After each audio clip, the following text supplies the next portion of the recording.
مع اني تعبانه بس بصراحه يعني، وجايه من عند الدكتور، بس يعني هم كانوا مستفزين لدرجه ان انا خرجوني عن شعوري. قلت لازم اطلع اتكلم. لما الاقي حاجه مستفزه اكيد هتكلم. دلوقتي كل البرامج وكل المذيعين المحترمين والمخضرمين والكبار فاتحين القنوات وفاتحين وعاملين برامج عشان يتكلموا عن شيرين. مفيش اي حاجه تانية يتكلموا عنها غير شيرين.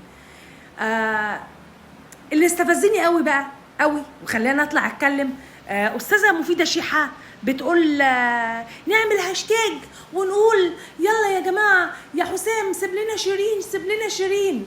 بجد؟ لا بجد والله.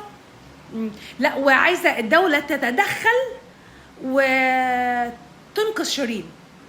ده بجد. طب ما الدوله تتدخل وتنقذ الاطفال اللي مرميه في الشوارع، هتدخل عشان تنقذ واحده هي عارفه بتعمل ايه؟ يعني للدرجه دي احنا بقينا تافهين قوي كده؟ عايزانا نعمل هاشتاج ونقول يا حسام سيب شيرين، سيب شيرين. طب ما نرفس في الارض ونقول له سيبها يا وحش، يا هقول لمامي وهقول لبابي سيبها. ايه ده؟ ايه ده؟ يعني فعلا اعلام عار بجد. ده اعلام العار. المفروض انت حضرتك بعد الحلقه دي تتوقفي. فين رئيس القناه وفين اللي مسؤولين عن البرامج دي؟ انا مش فاهمه. استاذ تامر امين جايب معاه 2 وقاعدين عاملين جلسه طويله عريضه عشان يتكلموا عن شيرين وازاي خسرت ده وازاي عملت ده. ما احنا عارفين يعني، احنا مش محتاجين لكم يا جماعه، مش مستنيينكم يا جماعه تيجوا تقولوا لنا هي ليه بترجع له. ما اي طفل صغير ماشي في الشارع عارف هي ليه بترجع له، عارف هي ليه بترجع له. وبعدين بتفرضوا علينا صوت مصر، صوت مصر، صوت مصر. هي بتاكلنا ولا بتشربنا ولا بتصرف علينا ولا بتعالج الناس اللي في الشوارع، ولا دكتور مثلا واقف بيعمل عمليات بال5 6 ساعات على رجله، ولا بتاع امن واقف بيحرس شركه، ولا اي حد. هي اهم من مين في دول؟ هي مش اهم من حد. يعني بطلوا استفزاز بقى، بطلوا استفزاز. صراحة انتوا ما ينفعش معاكم غير مرتضى منصور. بصراحة هو اللي ينفع معاكم مرتضى منصور. مرتضى منصور هو اللي بيظبطكم، هو اللي بيعرف يعني ما بيخليش. مرتضى منصور ما بيخليش. يعني بصراحة احنا انتوا مستفزين. طب وفي حاجة كمان معلش قبل ما انسى، بسمة وهبة طالعه تقول هو في حد بيرجع لجوزه وسيبوها مع بعض وسيبوهم مع بعض واعملوا مش عارفه ايه.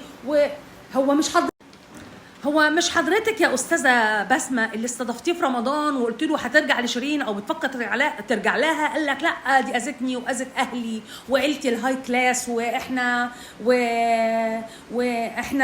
انا شفت تربيتي عامله ازاي وبعد كده ايه بقى عادي انها ترجع له، بقى تمام. خلاص الكلام ده اتلحس يعني ولا ايه؟ مش فاهمه. حضرتك يعني سالتيه السؤال ده وهو قال لا، دلوقتي جايه طالعه بتبرري ايه وبتتكلمي في ايه؟ يعني انتوا ليه مستفزين كده يا جماعه؟ يعني ليه الاعلام كله مش لاقي حاجه يتكلم عنها؟ عايزين الدوله تتدخل عشان تنقذ شيرين؟ طب الاولى تنقذ الاطفال اللي مرميه في الشوارع من غير اكل ولا شرب ولا ملهاش مأوى. نشوفوها الاول، نبص لها، وبعدين نتكلم في شيرين. وبعدين يعني اخوها عارف وامها عارفه واهلها عارفين والناس كلها عارفه واي طفل صغير عارف شيرين بتعمل ايه وبتتعاطى ايه وايه اللي بيحصل بالظبط. وبترجع له ليه؟ هنركز حياتنا وكل حاجه على واحده يعني كانت بتعالج في مصحه؟